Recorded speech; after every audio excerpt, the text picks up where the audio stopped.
চশমা museum, a house of world class, জলট্যাক মোড়, বহরমপুর মডার্ন হোটেলের সামনে। বহরমপুরের একটি অনুষ্ঠান বাড়িতে আয়োজন করা হয়েছে মুর্শিদাবাদ ট্যুরিজম মেলা, যেখানে দেশ বিদেশের ভ্রমণ পিপাসু মানুষদের জন্য রয়েছে একাধিক সুযোগ সুবিধা। প্রধান অতিথি হিসেবে উপস্থিত ছিলেন মন্ত্রী গৌরীশঙ্কর ঘোষ। তিনি জানান, দেশ বিদেশের সাথে মুর্শিদাবাদকেও ট্যুরিজম স্পট বাড়ানোর জন্য উদ্যোগ নিতে হবে।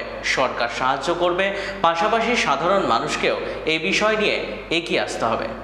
चुपचाप लेना है लो, सब हम जानते।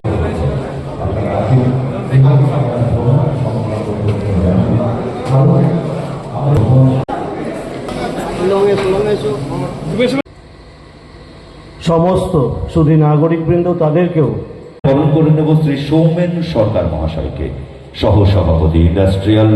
বয়স অনুসারে আমার শ্রদ্ধা, শুভেচ্ছা, অভিনন্দন। Chamber of commerce Malda Shri Soumen Sarkar, তাকে দেখুন, পূর্ণাঙ্গ বাজেট পড়লে দেখতে পাবেন সেখানে মুর্শিদাবাদও রয়েছে অন্য জেলার মতো।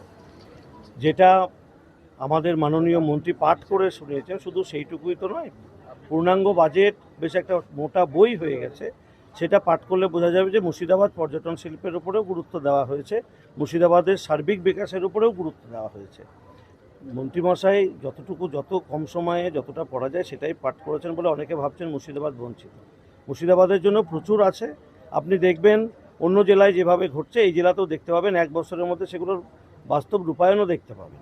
সুতরাং চিন্তার কিছু নেই, মুর্শিদাবাদ জেলার বিকাশের জন্য নতুন রাজ্য সরকার অনেক কিছু ঘোষণা করেছেন, সেগুলো বাস্তবে রূপায়ণ। ভোটের আগে আপনারা জানেন আমি সংকল্পপত্রে, আমার ব্যক্তিগত সংকল্পপত্র ছিল, আমি যেহেতু মুর্শিদাবাদ বিধানসভা কেন্দ্র থেকে লড়াই করেছি, আমি বলেছিলাম বহুত প্রাচীন হসপিটাল, যে হসপিটালটা বন্ধ হয়েছে সেই হসপিটাল চালু হবে।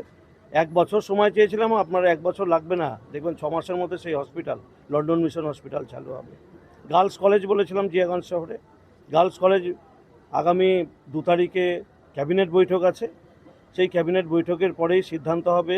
এখন এই বছরেই যদি চালু হয় তো সেটা তো পরিকাঠামো নেই, কোথায় ক্লাস হবে?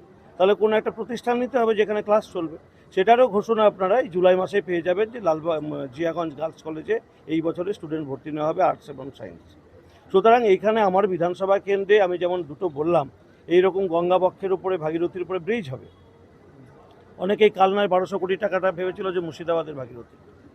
কালনার ওদের 1200 কোটি টাকা স্যাংশন হয়েছে, কারণ তাদের আগে থেকে রাজ্য সরকার একটা প্রকল্প করে রেখেছিল প্রজেক্ট। আমাদের এটা নিয়ে কারো চিন্তা ভাবনা ছিল না, 2-1 জন হয়তো ছবি তোলার জন্য করেছে। আমরাও একবার মাননীয় নীতিন গডকরিজির কাছে, কেন্দ্রীয় পরিবহন মন্ত্রীর কাছে আবেদন জানিয়েছি। তবে এটুকু বিশ্বাস রাখতে পারেন যে আগামী 5 বছরের মধ্যে এই মুর্শিদাবাদ বিধানসভার মধ্যে দিয়ে আরও একটা গঙ্গার উপরে, অর্থাৎ ভাগীরথী নদীর উপরে ব্রিজ হবে। এছাড়াও পর্যটন শিল্পের বিকাশ, কর্মসংস্থানের জন্য ছোট শিল্প, ক্ষুদ্র শিল্প, আমাদের প্রত্যেকটা ব্লকে হিমঘর স্থাপন। আমরা এখানে আমাদের মুর্শিদাবাদে প্রচুর ফল উৎপন্ন হয়, প্রচুর সবজি উৎপাদন হয়, কিন্তু যথেষ্ট পরিমাণে হিমঘর নেই। তাই যখন অতিরিক্ত উৎপাদন হয় নষ্ট হয়, আবার অন্য সময় আমাদের বেশি দাম দিয়ে কিনতে হয়।